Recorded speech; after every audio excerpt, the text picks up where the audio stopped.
Hey guys, welcome back to the channel, or as I like to call it, our little corner of the internet, which I love so very much. I am extra excited for the show today because we reached 1,000 subscribers. That's right. I'm ecstatic. I can't believe it. I just want to thank you all so much for being here, for turning this into such a positive space to be like I truly hoped it would. And this is beyond anything I could have dreamed up. Truly. So thank you for being here. We're going to get right to it. I just want to remind you to do your own research. You never know what information is crawling around there. So figure it out on your own, make your own mind up, but let's go. Oh, and today I owe you guys a special video, which is from my own security camera. So that's coming up later. But for now, let's learn about fire. Oh, I am in the way. All right, let us go. What happens when you sit in front of a candle and meditate? Well, what happens is all fires burn at 10 hertz frequency. So when you're looking at that, you're actually syncing your brain to alpha. And you ever wonder why the gurus go into the Himalayas? The Himalayas actually vibrate at 7.8 hertz frequency. You're actually triggering theta. What that does is it instructs your nervous system to produce GABA. And GABA is a precursor to DMT. So if you want to have your own DMT experience, that's one of the ways you activate it. And that's why people that meditate, if they get into the deeper states, they can have these spiritual experiences because we're chemically coded for that. We just need to trigger it. All right, friends, I have done some research for you on this because there were just, as I listened, I was like, that's nice. But there were just too many things in here that I was expected to just trust. So starting off, one of the statements was all fires burn at 10 hertz frequency. That is not true. So it depends on a lot of factors, the type of wax, the wick. It could be wooden, it could be cotton, it could be all different things. And all of these things do affect the frequency that the flame gives off. So, but I will say most candle flames flicker anywhere from 1 to 20 hertz. So to say that 10 hertz, that's kind of fair. It's right there in the middle, but not entirely accurate.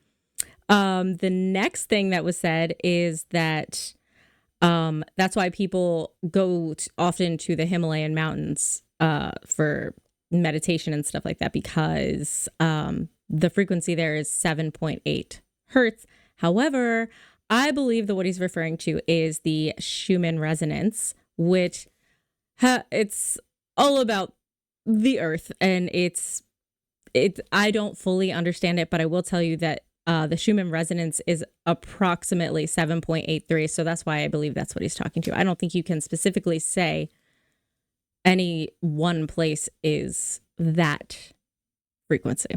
So there's that. The other thing that was said is that the flames at that frequency trigger the theta waves inside you.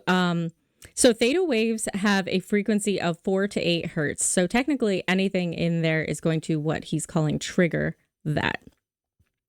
And furthermore, 7.83 is more on the high end of the theta.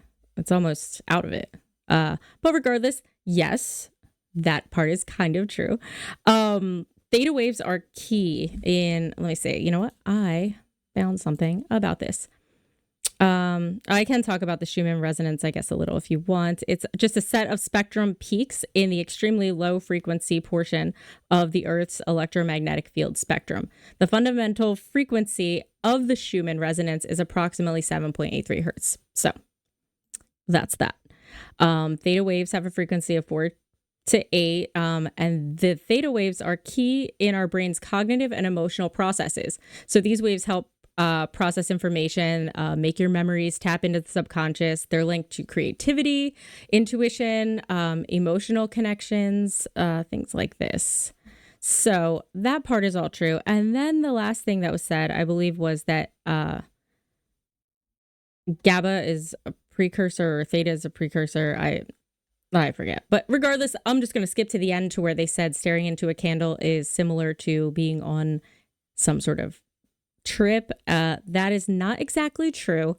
And also GABA is not a precursor to this specific drug that they're referring to. But all that being said, if you stuck with me through that, it does trigger calmness and peace of mind and that kind of state of meditation. So it is correct, but to say that it would be similar to some sort of trip, not that I've ever tried that, I'm not buying it. And I'll leave that there. You can do any of the research that you want on your own as well. All right, let's move on to Jim Carrey, because that's way less, what that just was. Seem to be able to keep a good energy, because most of the energy people lose is because they're future traveling in their brain. Right. And I'm really nowhere but here. Being in this moment frees you from the entanglements. It's just, to me, it's like all discomfort is caused from future time travel. Yeah. Trying to fix the future. That's true. I mean, ultimately, that's what worry is, right? We are stressing about something that could happen. And a lot of the times, the things that we stress about don't even end up coming to fruition, or they end up not being nearly as bad as you think. I think that happens a lot to those of us with social anxiety type situations. It's the build up to the social experience is a lot more traumatic than once you actually go deal with it. In some cases, of course. All right. These people actually got evidence of a real mimic on camera. Check this out, y'all. Her husband's right beside her.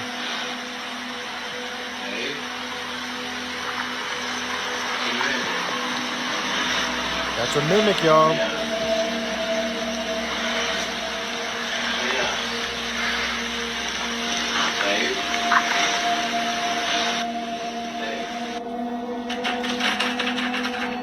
Who is it?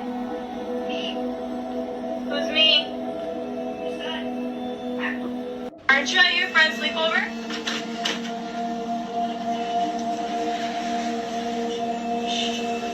That's insane. Where are you?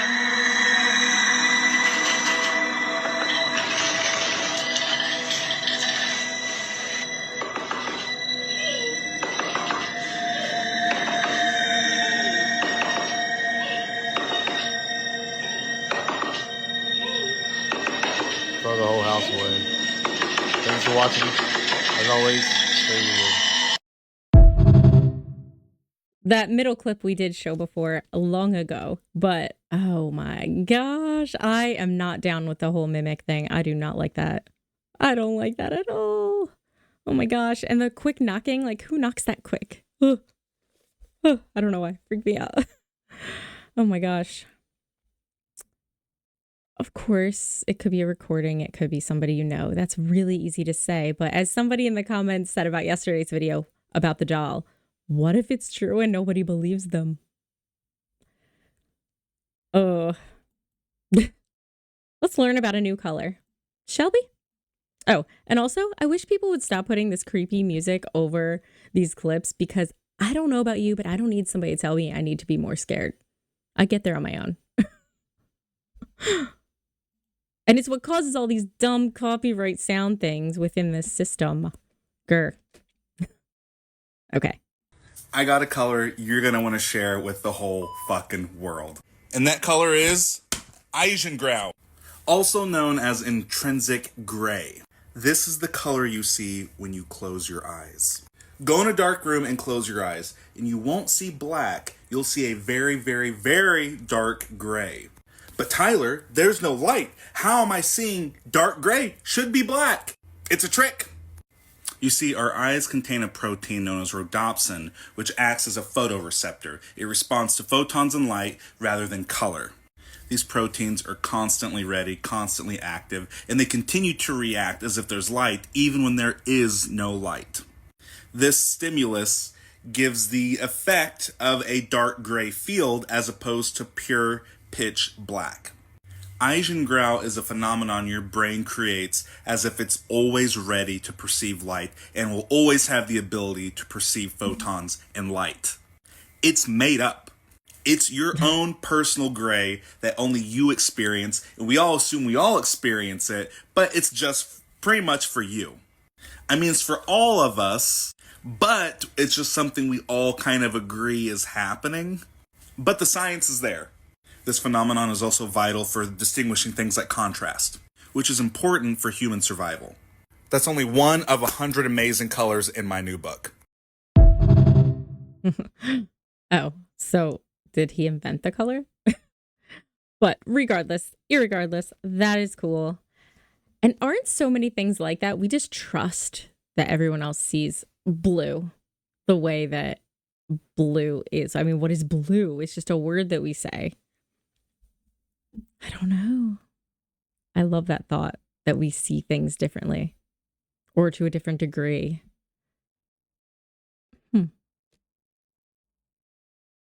Hey guys, just a super quick reminder that I make these videos every single day of the week. So if you're enjoying the content as much as I enjoy creating these videos, go on ahead and hit the subscribe button and join this amazing community that we have. Today, I said it before and I'll say it again, marks 1,000 subscribers that have joined this channel. And I just want you to know I am over the moon. I am ecstatic. I am so excited that you guys are enjoying this because I love doing it. I won't take up any more time. I want to get back to it, but I just have to say thank you so much. This is so cool. It is cool. Oh, I should also say earlier, I got my celebratory Starbucks drink. And of course, 1,000 subscribers. Of course, I brought it home and then I got my own marker and I wrote it on myself. It's not like an award or anything, but it's my little reward. All right, let's learn about copper. Alright, so it's been like 3 months and that copper is keeping this water clear with no algae. If I wouldn't have had this copper in there, this would be nasty. And I would have to clean it like every week just to have a nice clean water. So copper is your friend. Copper is your friend. There is definitely a copper toxicity, but I'm not sure that you would get that through this. It's a naturally occurring thing that we all need to be okay. As far as, okay, so I looked up some information about this as well. Okay. So benefits of, it's not just copper, it's copper and silver. They have very similar properties as far as purification. Silver and copper are both known for their powerful antimicrobial properties, making them excellent choices for water purification. These metals have the ability to kill or inhibit the growth of any bacteria, virus, or other harmful microorganisms that can contaminate the water source, which I think is pretty cool. Let's see. One of the key advantages of using silver and copper for water purification is their effectiveness against both bacteria and viruses. Research has shown that the metals can effectively combat a wide range of harmful pathogens, including E. coli, salmonella, norovirus, rotavirus. This makes silver and copper an ideal choice for ensuring the safety of drinking water, especially in areas where waterborne diseases are concerned. Now, what I will say is I would not rely on this entirely. I would certainly do more research, but that is quite interesting. And the other thing is, in this scenario with, it's clearly, farm animals, I would make a point to clean this anyway. Personally, having some animals, they are dirty little creatures who need clean water. So it's not their fault. They're outside. But that's cool. That's good to know. I kind of want to do an experiment. Maybe we should add an experimental channel where we try out some of this stuff. All right. Let's learn about the procrastination raccoon. Yes, that's right. Do you ever put off a small task, and over time, that small task becomes a huge thing in your mind, so you put it off even more? Like, a few minutes ago, I snuck into Trevor's kitchen to steal a bit of Gatorade, and I turned this funny little knob, and it went whoosh. I know I should probably get back in there and turn it off, but I just don't want to. And now it's become like this huge hassle I have to think about, and I realized I'm not actually afraid of the thing I have to do. The thing is not hard. What's hard are the feelings I've built up around the thing. That's what I'm avoiding. Procrastination is not about managing your time. It's about managing your emotions. And I think that's a really important thing to remember. Well, Trevor's dead. I hope Trevor is not dead. But I think that is a good message. I mean, it's so true. It's exactly like what we were talking about before with my social anxiety reference. It's not the thing, it's the emotions leading you into feeling this way about it. So if anybody else struggles with procrastination, maybe this could help you get to the root of it and try and combat it at times.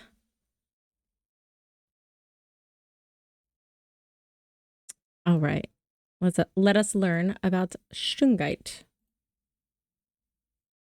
Everyone should get a chunk of Shungite, raw Shungite preferably, because you can run water over it, your drinking water over it, or you can store it in a container where you drink water. It will neutralize whatever is in there. It'll dispel EMFs from it. And when you drink that water will do amazing things inside you because of all the properties that Shungite has. You have an internal issue, you have a physical issue, be near Shungite. It will help you. And the Russians have known that since 300-400 years. Peter the Great in 1719 built the first spa for the Russian elite to take baths in. And the water in the spa flowed over beds of Shungite.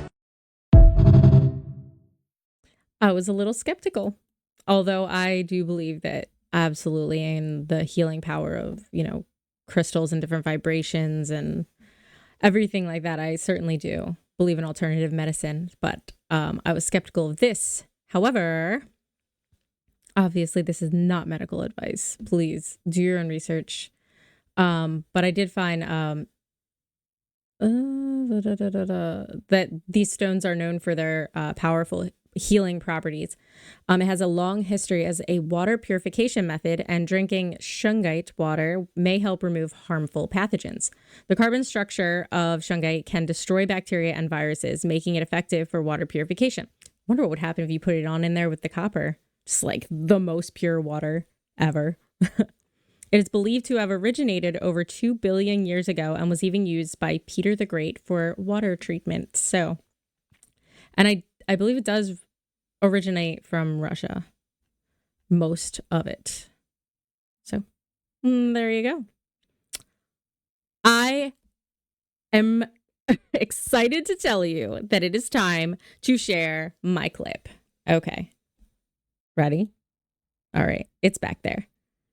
Now, I'm going to show it to you as is. I want you to see this is off my back deck, and then I'm going to show you zoomed in more. All right. I'm going to get out of the way. And I'll tell you right here with me as the cursor, it's like around this area. All right. Now, I'm going to get all the way over here. I hope this is exciting as I've built it up to be. All right. Video camera footage. Not that.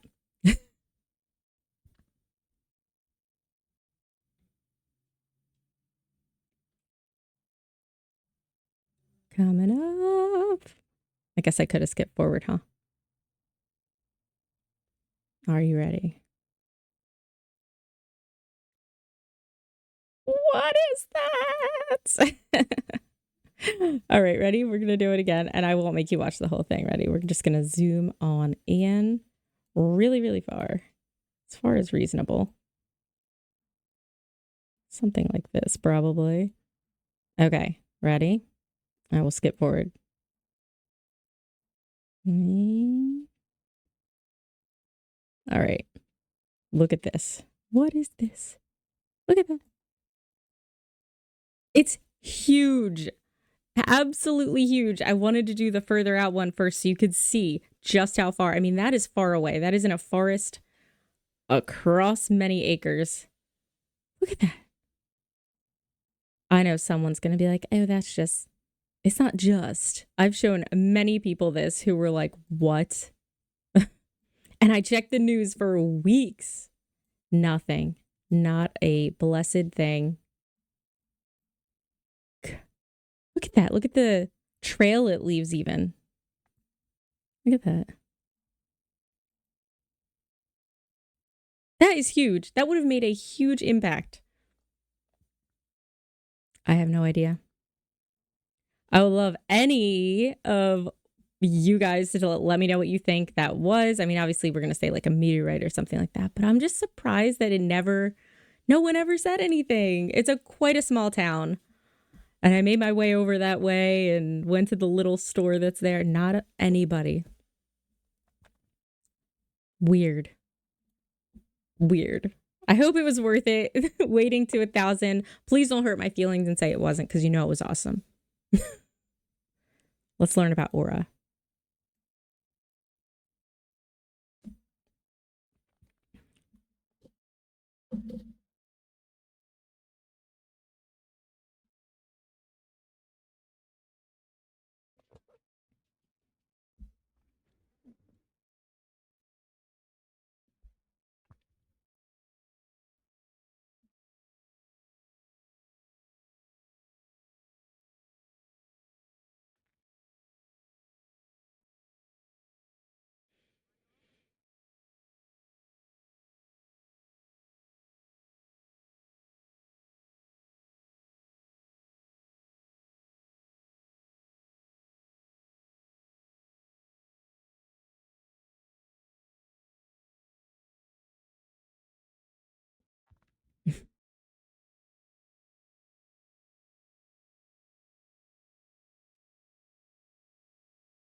I thought that was pretty amazing. And of course, I had to look into it because,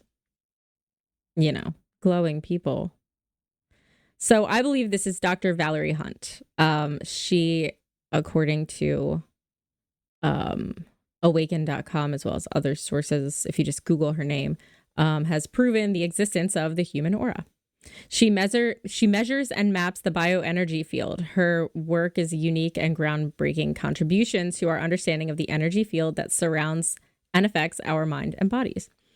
The research has many practical implications. She was able to measure changes in the human energy fields, which were soon followed by negative changes in physical and mental states.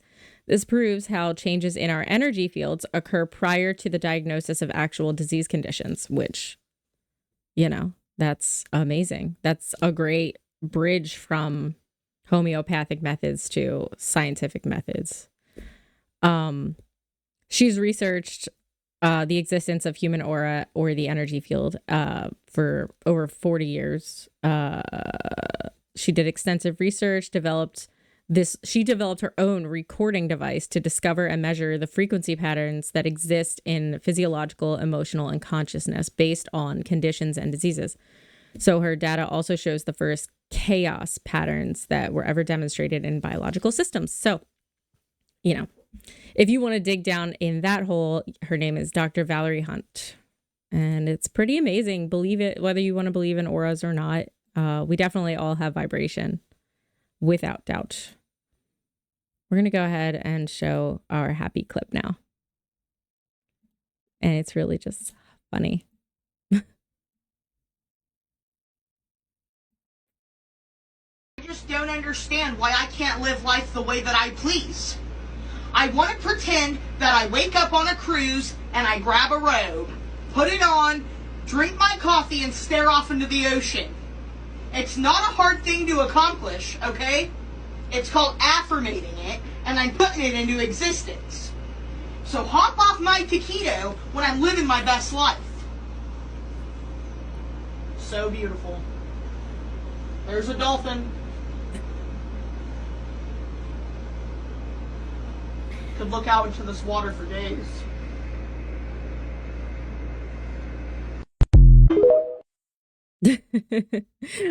Don't ever listen to the people trying to stop you from envisioning your dolphins or whatever place is your happy place, because doing this is actually, visualization is really powerful. So I hope someone took that wonderful woman on a cruise.